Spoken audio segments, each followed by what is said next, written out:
Hello, this is Roger Shah. I'm here in Amsterdam for Future Sound Egypt for Kidson, and yeah, just finished my show. As you can see, I'm still a bit sweating because I gave you guys everything I had on stage. So here I am. So Roger, you just finished your set. Yeah. How was it? It was amazing. I mean, it's always nice to play in Holland and Amsterdam especially. Haven't been here for I think 2 years. So yeah, I was very excited, and it's always nice to play along with all the other guys, like friends of the scene. So it was very cool. I know you know Phil personally too, right? Yeah, we are good friends since a long time. So we did a song together last year, and yeah, so we know us quite well. So I really consider him like a real friend of the scene. You don't have so many friends. You have some mates and people you come along with, but he's really a good friend. I'm doing an interview with him after this. Maybe you have a tricky question for him, a funny question. Yeah, ask him why I always miss my luggage when I play for one of his shows. That's funny. I don't know if he lost his luggage. No, today he came by car, so he shouldn't. But actually, yeah, I'll tell you something. The first time I had him in Sharm el-Sheikh in FSOE 200 celebration, he lost his luggage. When he went to Ibiza to shoot his part from the video from Perfect Love, he lost his luggage. And I think it happened to him last week in Mexico. I'm sorry, Roger. I won't book you again then, or don't check in any luggage when you play for one of our parties. So if we go back, you started DJing back in 1993. Yeah, that's a long time ago. It's a long time ago. What was it like in the beginning? Yeah, I mean, I started like everybody. It started as a hobby. I like to play music. First of all, before I started DJing, I started to have music skills, played keyboard. So I was first a musician and then turned into starting to DJ. That's why I do a lot of play live stuff with the keyboard and stuff, and then I started like everybody, the hobby, and then you made step by step, like local clubs to a bigger club, and at some point I started to produce my own music, and then so one thing came to the other. We'll go back to your first international hit, which was High. Yeah. It sounds a little bit different compared to what it sounds like today, right? That's true. I mean, it was still kind of trance, but you always develop yourself and you try to do new things, and studio equipment is nowadays different. High, for example, I made with an old Atari. It's a sequencer with the notator program and had everything just in hardware. Now you have everything in the computer. You have much more options. So of course you develop yourself, you try out new things. Technology helps you with different things. So I think that's why it sounds different nowadays. It's still a pretty good track. It's a catchy track. It's a catchy track, yeah. I mean, I always like the catchy tracks. And when I do a vocal track, it has to be catchy. For some vocal tracks, when I get songs sent, sometimes you have a vocalist on it, but you don't really feel the song. It's just like somebody singing something. Yeah. And if I work on vocals, I always like to have a very catchy song rather than just something. Or then I better go with instrumental or have a very catchy song, so I don't like things in between. If I go through your older tracks, like starting with High and moving forward, I can hear how you're crafting your path, how you're discovering the Balearic sound. What was the journey like, and when did you realize this was what you wanted to do? It's a good question, actually. I think I went to Ibiza in '96 for the first time and fell in love with the whole Balearic Island, with the vibe there, and yeah, when I've been there, I composed White Sand, for example, in 2005, I think. Yeah, and then I just tried to do something new. I don't want to copy other people, and I just tried to come up with something new, especially when the whole music industry collapsed, like in 2001, and when I had some major record deals in Germany with EMI, Warner Music, all these big record companies. I had to go my own way and release stuff on my own label.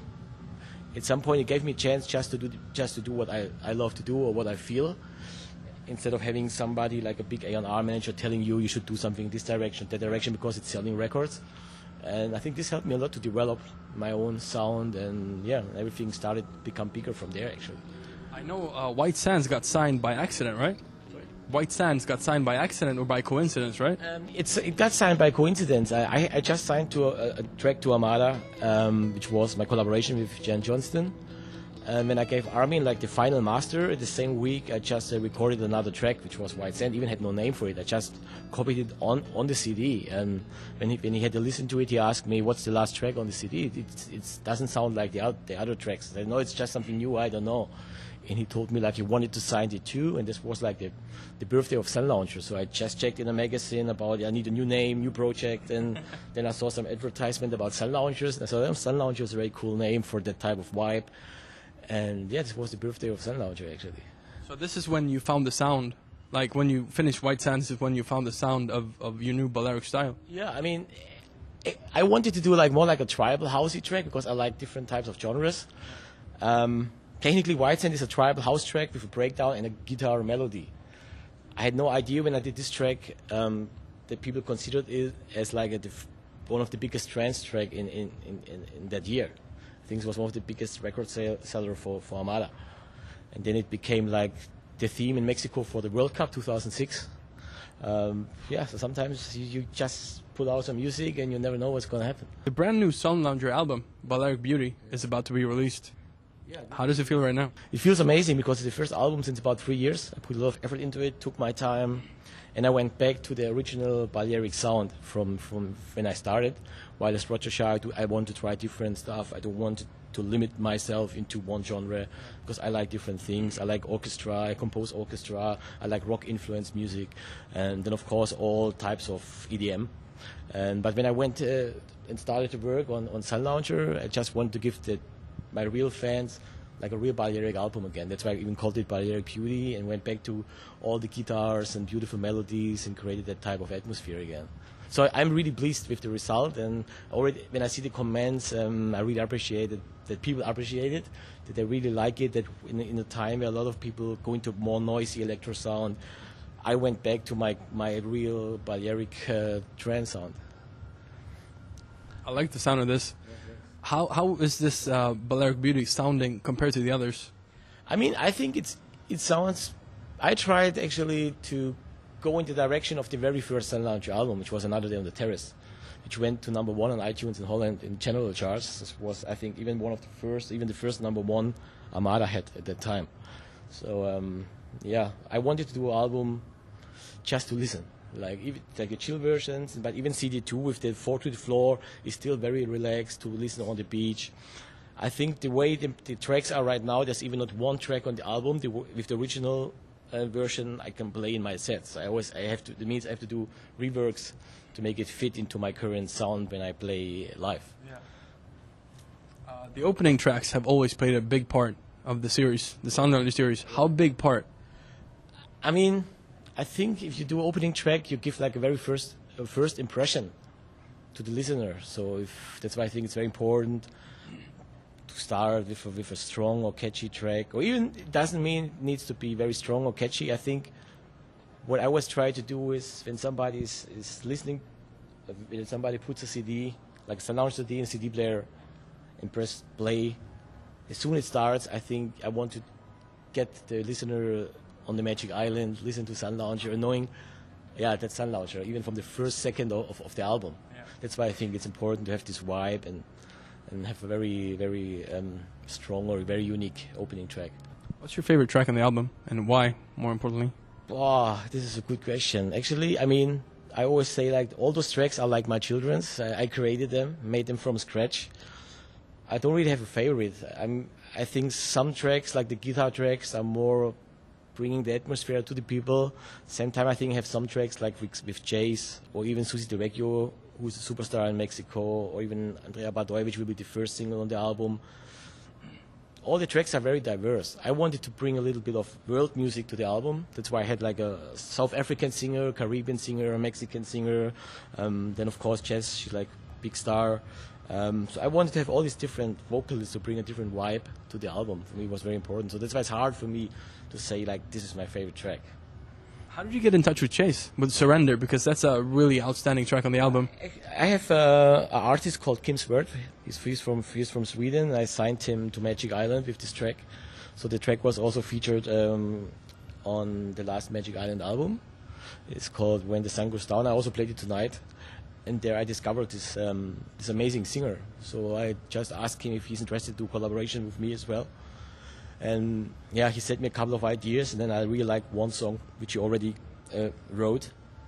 And then I just told him to send me the vocals, and I started to write music around it. And yeah, I'm very happy with Surrender as well. I think for me this is one of the tracks which also has really radio potential, can be played in a lot of radios as well.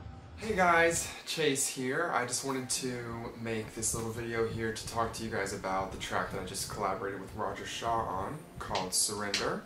Surrender is a track that I wrote about 2 years ago.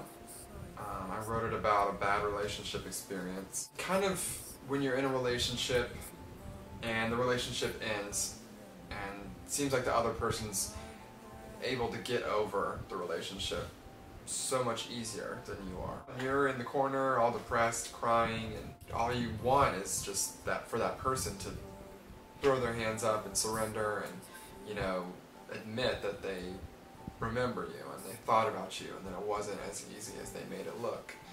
So yeah, I related a lot of things to past experiences, and my one goal with this song is that hopefully someone can relate to it, and if not, then you're probably in a good place because you're not crying depressed in the corner. But yeah, the song started out acoustic, really slow, and I collaborated with Roger, and I'm really pleased with how everything came out. I love that he added a backbeat, sped up the tempo, added the guitar melodies and guitar riffs in there. Everything sounds awesome. I'm really grateful for this opportunity to collaborate with Roger. He's a really talented guy, has such a huge support system, and it's awesome to see everyone, you know, showing love on his page and going to his shows and following his career. And so this opportunity has been awesome. Wait just a minute, this isn't how it's supposed to be.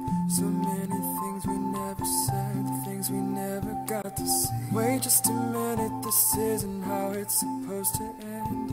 Just do one thing for me and help this broken heart to mend.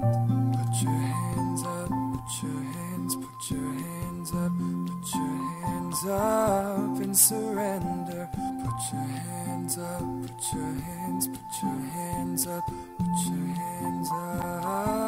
and remember me. Another very interesting track is Relaxation that you did with York. Yeah, that's true. I have to say that York, or Jörg Stenzel, they are brothers. There's like Thorsten Stenzel and Jörg Stenzel. Jörg also was the one who did the guitars for Whitesand back in the days. So I just asked him, maybe it would be about the time to do a new track again. And yeah, so he has a very unique way to play his guitars, and also very specific sound. So it was very, very nice to work with him again. I know you also you have a contract with Disney, right? I don't have a contract, but I'm a Disney in-house composer. I have my Disney reference number. I worked on 2 projects for them. In the meanwhile, the problem is I don't have so much time while traveling, working on the album. At the same time, I just started to do movie scores. I'm working for a company in South Africa and have some hopefully bigger stuff coming or to announce soon in Hollywood. So working on different things, and yeah, it's very interesting because I'm a classical trained musician. I can compose the full orchestra stuff, and it's nice to go into this way at some point. I mean, it's a dream of my career to one day maybe score like a movie, like a big movie. Yeah. But not now. At the moment, I'm busy with Sunlounger, with Roger Shah, with some other projects. But it's nice to get that business starting earning some credits maybe from now on, and then maybe in 5 or 10 years I will focus on this when I may be getting too old and tired for like the touring every week. While touring and traveling as much as you do, how does that affect you as a person? At the moment it affects me because, as you can see, I'm very tired. I'm a bit sick because I had a nightmare trip last week with an emergency landing on the way to Mexico. At some point it affects you with your experience because you meet so many interesting people, cultures. I think you see the world with different eyes. You're more open-minded. Sometimes when you go to poor countries, you appreciate what you have for yourself. You see people don't have it. It really affects me a lot. I'm really happy and grateful that I have the chance that I could make it to a level that I have the chance to live my dream, travel around, share my music with the crowd, see people sing along. You see, you make them happy. yeah, I'm very happy for this. Wait just a minute, this isn't how it's supposed to be. So many things we never said, things we never got to see. Wait just a minute, this isn't how it's supposed to end. Just do one thing for me and help this broken heart to mend. Put your hands up, put your hands up, put your hands up and surrender.